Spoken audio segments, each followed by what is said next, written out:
మహబూబ్ నగర్ పట్టణ ప్రజలకు సంక్రాంతి శుభాకాంక్షలు. Shri Anand Kumar, Mahabubnagar municipal chairman. ఇవాళ మీ అందరికీ తెలిసినట్టే జాతీయ పసుపు బోర్డు ప్రారంభమైంది. మంచి సంక్రాంతి శుభదినాన నరేంద్ర మోదీ గారు రైతాంగానికి బ్రహ్మాండమైన బహుమతిని ప్రసాదించడం జరిగింది. దీని ద్వారా పసుపు బోర్డు చుట్టూ ఎన్ని రాజకీయాలు జరిగినవో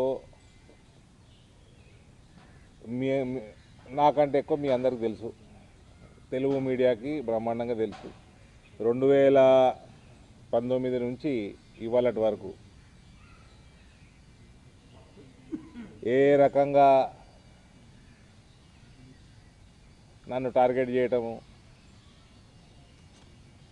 గూండాలను పంపించేసి ఇండ్ల మీద బండ్ల మీద టార్గెట్ చేసి అదేదో పసుపు రైతులు చేసినట్టు బదనాం చేయడం పసుపు రైతుల్ని. వీళ్ళందరి మీదకి వస్తా. ఈ మీడియా అయిపోయినాక మీరు ఎట్లా అడుగుతారు నేను చెప్తా. సరే, ఇవాళ మంచి పరిణామం, దాని గురించి మాట్లాడుకుందాం. ఫస్ట్ ఇది నేను రైతాంగానికి నా తరఫున తెలియజేసేది ఏంటంటే, ఇదేమీ నా ప్రామిస్ ఫుల్ఫిల్ చేసి ఇది అంతిమం కాదు, ఇది ప్రారంభం. ఇది పసుపు బోర్డు వచ్చినందుకు ఇవాళ 37 సంవత్సరాల తర్వాత ఈ దేశంలో ఒక బోర్డు స్థాపన జరిగింది. ఎంత నమ్మకం పెట్టుకొని ప్రధానమంత్రి గారు మనకి ప్రసాదించిండు. మనము ఇవాళ ఈ పసుపు బోర్డు ప్రారంభమైనాక నాకు ఇంకింత బాధ్యత పెరిగిందన్న ఫీలింగ్ ఉంది. అట్లా అనిపిస్తూ ఉంది. నూతన బోర్డుకి మొదటి చైర్పర్సన్ పల్లె గంగారెడ్డి గారు కూడా ఒక బలమైన రైతు కుటుంబం అయినది. ఒక సంవత్సరం క్రితం వాళ్ళ ఫాదర్ చనిపోయిండు. ఆయన కూడా బ్రహ్మాండమైన పసుపు రైతు. పల్లె గంగారెడ్డి కూడా మంచి పసుపు రైతు. అది కాకుండా ఏబీవీపీ నుంచి, యువమోర్చా నుంచి భారతీయ జనతా పార్టీలో జిల్లా అధ్యక్షులుగా, యువమోర్చా అధ్యక్షులుగా, ఇప్పుడు రాష్ట్ర స్థాయి కార్యదర్శిగా నా ఎదుగుదలలో కూడా ఆయన మంచి పాత్ర ఉంది. ఒక matured person, good political being, అన్నిటికంటే ఎక్కువ బ్రహ్మాండమైన రైతు, పసుపు పైన పూర్తి అవగాహన ఉన్న వ్యక్తి, పసుపు పంటకి ఏ రకంగా వంగడాల దగ్గర నుంచి మార్కెటింగ్ దాకా, ఎక్స్పోర్ట్స్ దాకా పూర్తి అవగాహన ఉన్న వ్యక్తి పల్లె గంగారెడ్డి గారు. ఆయనకు కూడా నేను అభినందనలు తెలియజేస్తా ఉన్నా.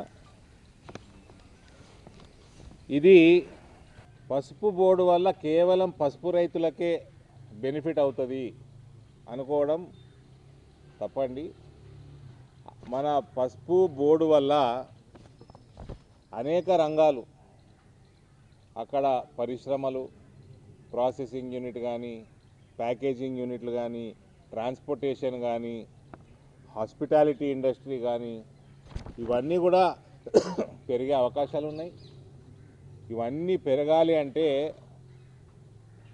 ప్రమాణమైన బేసిక్ ఇండస్ట్రియల్ ఇన్ఫ్రాస్ట్రక్చర్ కూడా మనం అక్కడ చేసుకోవాలా.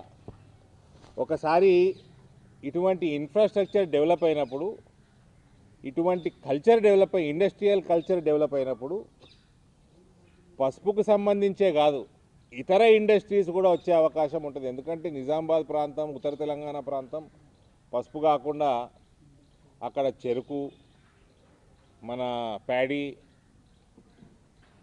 కాటను, అనేక పంటలు, అక్కడ అల్లము, రకరకాల వెజిటేబుల్స్, సన్ఫ్లవరు, ఇవన్నీ కూడా ఆ ప్రాంతంలో పండుతాయి. కాబట్టి స్టార్చ్ ఇండస్ట్రీస్ కానీ, ఎథనాల్ ఇండస్ట్రీస్ కానీ, ఇతర ఫుడ్ ప్రాసెసింగ్ ఇండస్ట్రీస్ కానీ ఒక కల్ట్ డెవలప్ అయ్యే అవకాశం ఉంది. అది ఇటువంటి కల్చర్ అక్కడ వచ్చే అవకాశం ఉంది. దీనికి తోడు ఆల్రెడీ జగరాన్పల్లిలో ఎయిర్పోర్టు ఆల్రెడీ శాంక్షన్ అయి ఉంది. రాష్ట్ర ప్రభుత్వం కొంచెం ప్రొయాక్టివ్గా ఉంటే అక్కడ పనులు కూడా ప్రారంభమవుతాయి. దానివల్ల కూడా ఈ పంటలన్నిటికి కూడా మార్కెటింగ్కి, ఎక్స్పోర్ట్స్కి అవకాశం పెరుగుతుంది. ఇవన్నీ కూడా ఒక ఓవరాల్ ఒక కల్ట్ డెవలప్ అవుతుంది. ఇటువంటి డెవలప్మెంట్ వచ్చినప్పుడు విపరీతమైన ఉపాధి అవకాశాలు పెరుగుతాయి. మనకు ప్రత్యేకంగా మా ప్రాంతంలో బీడీ కార్మికులు ఎక్కువ. బీడీ యొక్క ఫ్యూచరు కొంచెం క్లారిటీ తక్కువ ఉంది. బీడీ ఫ్యూచర్ పైన, తంబాకు ఫ్యూచర్ పైన ఇంటర్నేషనల్ వాళ్ళు పెడుతున్న శాంక్షన్స్ వల్ల ఫ్యూచర్ పైన నమ్మకం తగ్గుతూ ఉంది. అటువంటి వాళ్ళందరికీ కూడా ఒక ఆల్టర్నేట్ ఉపాధి ఇటువంటి ఇండస్ట్రియల్ కల్చర్ డెవలప్ అయినప్పుడు వస్తుంది. మనకి airport, railway connectivity as it is బాగుంది. ఇంకింత డెవలప్ అవుతూ ఉంది. ఇప్పుడు ఆర్మూర్, ఆదిలాబాదు ప్లస్ మహారాష్ట్ర నుంచి కర్నూలు, డోన్ దాకా మొత్తం తెలంగాణ మీదుగా పోతూ ఉంటాయి. మాకు బోధన్ నుంచి బీదర్ కొత్త లైన్ ఏర్పాటు అవుతూ ఉంది. ఇంకా రైల్వే నెట్వర్క్ ఇంకా బలమవుతుంది. మంచి హైవే, నేషనల్ హైవే మీద ఉంటుంది నిజామాబాద్ ప్రాంతం. కాబట్టి మంచి అవకాశం. గోదావరి నది ఒడ్డున పసుపు పండుతుంది. సో ఎటువంటి బేసిక్ రిసోర్సెస్కి అక్కడ ప్రాబ్లం లేదు. మంచిగా పనిచేసుకుంటే ఈ బోర్డు ద్వారా కూడా అందులో ఈ ప్రాంతం నుంచి పల్లెగంగారెడ్డి గారు కావటం చైర్మన్గా ఇది నిజంగా కూడా మంచి పరిణామం. ఆయన కష్టజీవి కాబట్టి ఆయనకు కూడా నేను ఆల్ ది బెస్ట్ చెప్తూ, దయచేసి ఇక్కడి నుంచి మనం పసుపు వెనుకకి చూసే ప్రసక్తే ఉండకూడదు. పసుపు రైతుల యొక్క ఆదాయం రాను రాను పెరుక్కుంటూ రెట్టింపు కావాల అన్న ఒక ఆకాంక్ష నాలో ఉంది. ఇదివరకు కూడా గత 4-5 సంవత్సరాల్లో కోవిడ్ 2 సంవత్సరాలు మనకి ఇబ్బందికరంగా ఉన్నా కూడా మనం చేసుకున్న లాజిస్టికల్ సపోర్టు స్పైస్ బోర్డు ద్వారా కానీ, కేంద్ర ప్రభుత్వం ద్వారా కానీ లాస్ట్ ఇయర్ మనం ఆల్ టైమ్ రికార్డ్ ప్రైజెస్ చూసినాం. పసుపు 18,000 రూపాయలు నిజామాబాద్ ప్రాంత రైతులకు కూడా రావడం జరిగింది. కాబట్టి ఇవన్నీ కూడా it is just the beginning. KCR Telangana రేంగానే తెలంగాణ ఏదో సాధించేసినా అని పోయి ఫామ్ హౌస్లో వండుకున్నాడు. మనందరం తెలిసిన విషయమే. ఎవరిని పట్టించుకోలేదు. అది ఫ్రీ ఇస్తా, ఇది ఫ్రీ ఇస్తా, ఇది 4 రూపాయలు ఇస్తా అనగానే డెవలప్మెంట్ కాదండి. మీరు ఇన్కమ్ జనరేషన్ లేదు, ఒక ఇండస్ట్రీ లేదు, ఒక పవర్ సెక్టర్లో ఒక యూనిట్ పెంచింది లేదు జనరేషన్. టోటల్గా భ్రష్టు పట్టించి 6-7 లక్షల కోట్ల అప్పుల పాలు చేసి టోటల్ ఏదో తెలంగాణ నా సొత్తు అన్నట్టు వ్యవహారం చేసి, ఇది కాంగ్రెస్ వాళ్ళకు కూడా వర్తిస్తుంది. ఓ కాంగ్రెస్ పార్టీ ప్రీ ఇండిపెండెన్సు అదొక ఉద్యమ పార్టీ. ఇండిపెండెన్స్ వచ్చినాక ఇప్పుడున్న కాంగ్రెస్ నాయకులంతా జాతీయ నాయకులు ఏదో మేమే తెచ్చేసినాము, ఇది మా ప్రాపర్టీ అన్నట్టు వ్యవహారం చేసి ప్రజలు 10 సంవత్సరాలు, 20 సంవత్సరాలు, 30 సంవత్సరాలు అవకాశం ఇచ్చారు. దాని తర్వాత తగ్గించుకుంటూ పోయినారు. ఇవాళ కాంగ్రెస్ 90% దేశంలో వాళ్ళకు ప్రభుత్వాలు లేవు, సరైన సీట్లు లేవు. ఏదో 1-2 రాష్ట్రాలు తప్ప, అది కూడా బై ఫ్లూక్ తెలంగాణ గెలిచారు వాళ్ళు. కాబట్టి పసుపు బోర్డు వచ్చింది. ఇక్కడి నుంచి మన బాధ్యత పెరుగుతుంది. దాని మీద పసుపు పంట మీద ఇంకింత పని చేయాల్సిన అవసరం ఉంది. ఇది పసుపు రైతులకే కాదు, బీడీ కార్మికులకి, ప్రత్యేకంగా గల్ఫ్ సోదరులకి మంచి అవకాశం. ఉపాధి పెరుగుతూ ఉంటుంది. ఇక్కడ రైతాంగం కూడా బాగుపడుతూ ఉంటుంది. వాళ్ళు వ్యవసాయం కూడా చేసుకోవచ్చు వాపసు వచ్చి. ఇవన్నీ కూడా నాకు నియర్ ఫ్యూచర్లో కనబడతా ఉన్నాయి.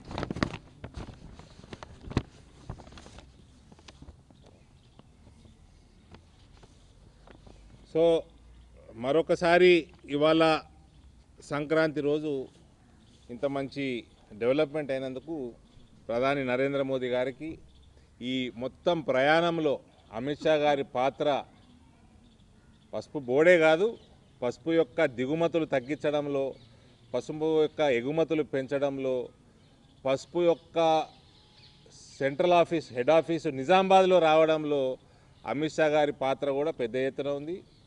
పీయూష్ గోయల్ గారు అయితే నేనేమేమి ఆయనను ఎంత సతాయించినో, ఎంత ఎంబడబడ్డానో ఆయనే చెప్పిండు పొద్దున. సో పీయూష్ గోయల్ గారికి నేను మనస్ఫూర్తిగా ధన్యవాదాలు తెలియజేస్తా ఉన్నా. This is not the end, this is just the beginning.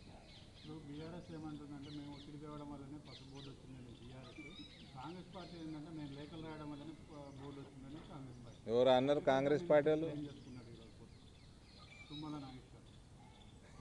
ఇగో ఎడ్ల బండి పోతూ ఉంటుంది, చక్రం తిరుగుతూ ఉంటుంది కదా, దాని మీద తుమ్మల నాగేశ్వరన్న ఈగ ఆలిందట.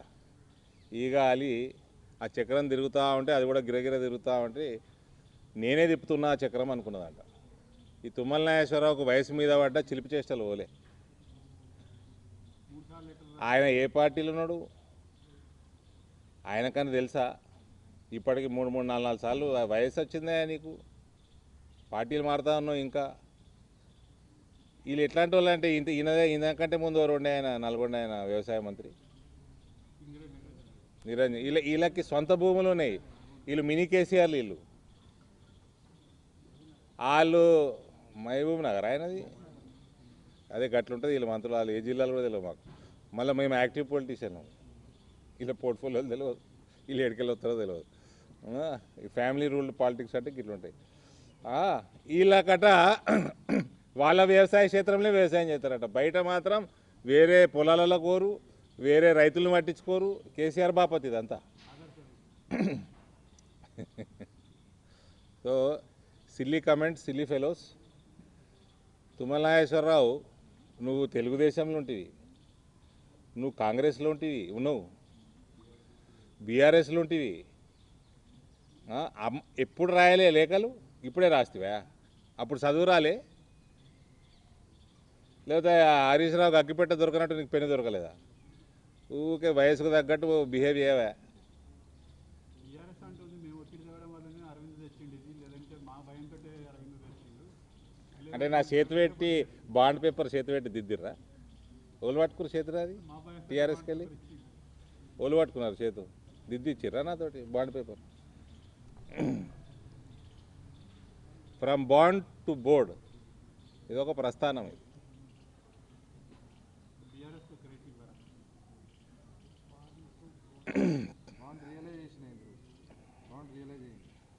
ఇప్పుడు బీడీ పరిశ్రమ బీఆర్ఎస్ అన్నది బ్రదర్ ఊకే అడిగి అది భూస్థాపితం కాబోతున్నది. భూస్థాపితమయ్యే సమితి అది. దాని గురించి ఊకే అడిగి మాట్లాడి కూడా టైం వేస్ట్. ఆమె జైల్లో పోయొచ్చింది, మళ్ళీ ఎప్పుడు పోతుందో తెలియదు. వాళ్ళ అన్న జైలుకి పోతాడు తొందరగానే, పోయే లక్షణాలు పుష్కలంగా కనబడ్డాయి. అయినా ఈ సంక్రాంతి నాడు ఊకే బీఆర్ఎస్ అని బేవకూఫ్ల గురించి అడుగుతామేమో ఆయన. బ్రదర్ అనేది నిజామాబాద్ జిల్లాలో ఒక కుటీర పరిశ్రమ లెక్క ఉన్నది. అయితే ఈ పసుపు బోర్డు రావడం వల్ల ఆల్టర్నేటివ్ ఎట్లా మారుతుంది? అంటే వాళ్ళు ఈ పసుపు అంటే ఉపాధి, వాళ్ళకు ప్రయోజనం ఏంటి? ఉపాధి. End of the day it is an income, alternate source of income. తంబాకుది యొక్క ఫ్యూచరు బ్రైట్ కనబడతలేదు. For various health hazards, international sanctions. కాబట్టి వాళ్ళకు కూడా ఆల్టర్నేట్ సోర్స్ ఆఫ్ ఇన్కమ్, మంచి బలమైన సోర్స్ ఉంటే ఆ ఏరియాకి, అక్కడ ఉన్న లోకల్ ఎకానమీకి చాలా మంచిది. ఏ ధైర్యంతో చిన్నప్పుడు బాండ్ అనిపించిందా ఆ రోజు సక్సెస్ చేస్తామని? పూర్తి నమ్మకం ఉండే, నాకు పూర్తి నమ్మకం ఉండే.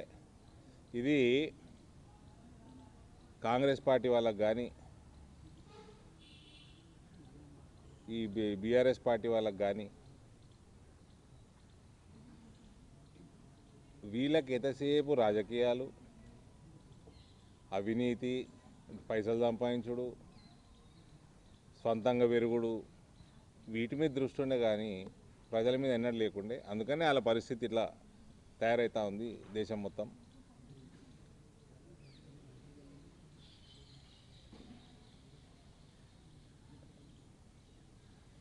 దేని అనుకుండే ముందు తీసుకుపోయి ఆయనతో స్పైసెస్ బోర్డులో తీసుకుపోయి ఆడ కోచింగ్ వేసారు. కేరళకి వెళ్ళి స్పైసెస్ బోర్డుకి 1% ఇన్కమ్ కూడా ఉండదు, తీసుకుపోయి ఆడ పెట్టి వీళ్ళు హెడ్ ఆఫీస్.